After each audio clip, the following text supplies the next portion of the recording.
She said it loud enough for the whole room to hear. That was the point. My sister Diane has always understood that humiliation only works when there are witnesses. She picked her moment carefully.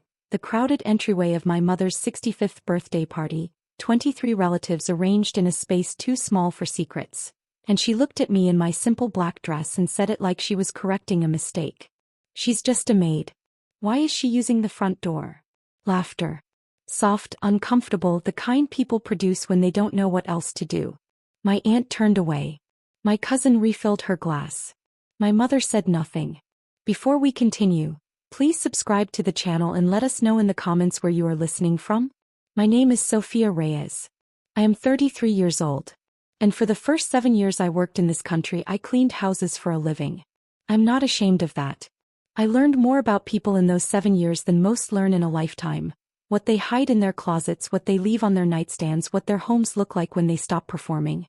What I learned most is this. The people who treat service workers like furniture are always the most surprised when the furniture turns out to own the house. Let me go back 4 years because that is where this story actually begins.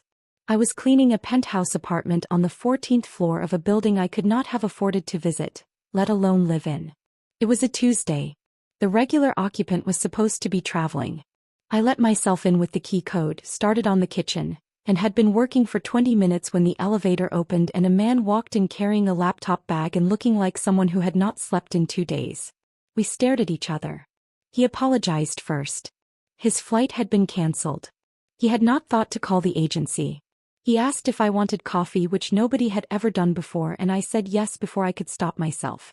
His name was Daniel Mercer. He worked in international trade consulting, which I later understood meant he spent his life moving between cities, negotiating things that affected other people's lives without them ever knowing his name. He was 38, quietly funny, and completely incapable of making his own breakfast, which I found out that morning when he set a pan on fire attempting toast. I made him eggs. He asked about my day like it was a real question. We talked for 40 minutes before I remembered I was there to clean his bathroom.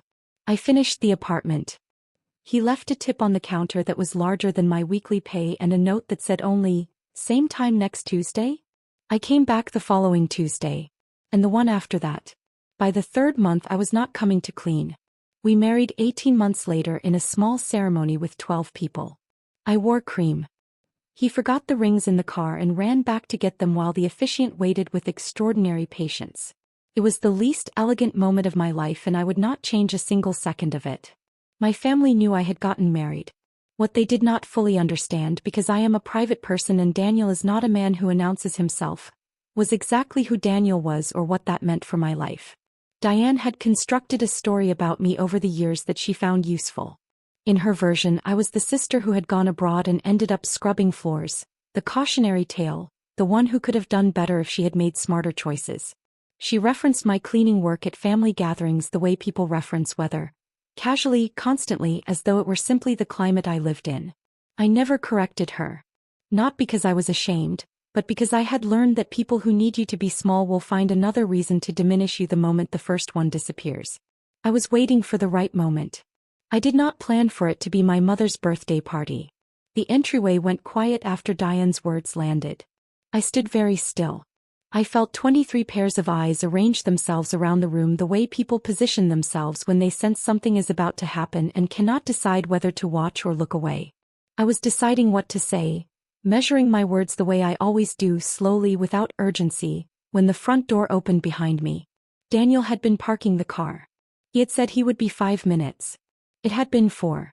He stepped inside, still in his coat, one hand holding the birthday gift we had wrapped together that morning, and he read the room the way people do when they have spent years in negotiation rooms where the atmosphere tells you everything before anyone speaks.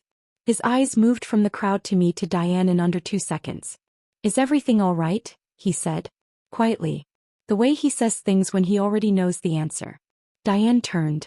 She had not met Daniel before. She looked at him with the polite dismissal she reserves for people she has not yet categorized. "And you are," she said. "Her husband," Daniel said. The categorization process visibly stalled. My uncle, who follows financial news the way other men follow football, made a sound in the back of his throat.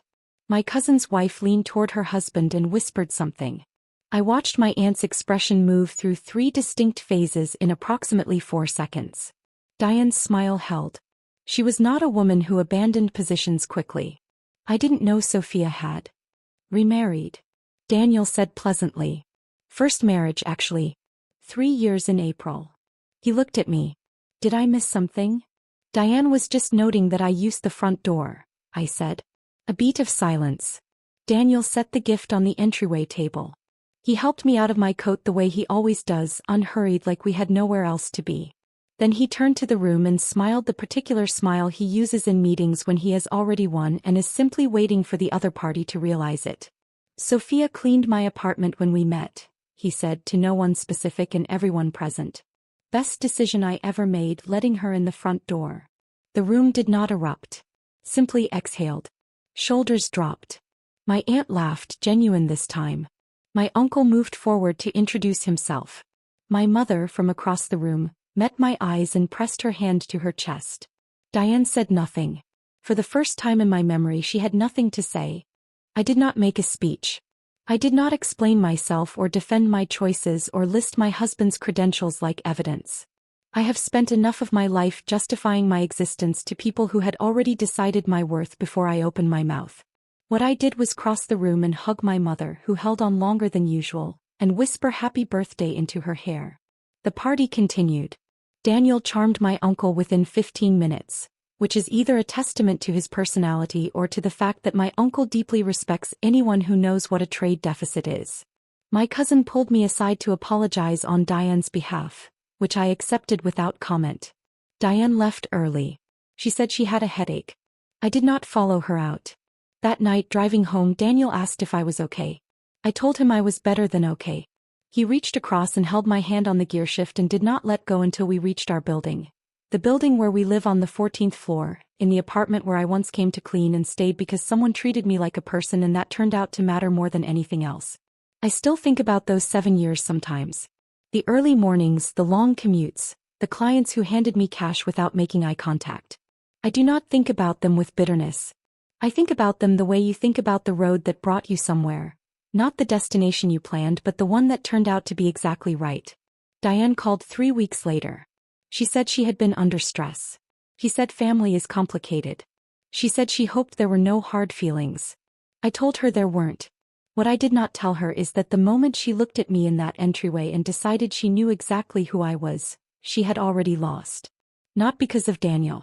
Not because of the penthouse or the title or any of the things she spent the rest of that evening quietly recalibrating. She lost because I had never needed her to see me clearly to know exactly who I was. The front door has always been mine to walk through. I just finally stopped explaining that to people who weren't worth the conversation.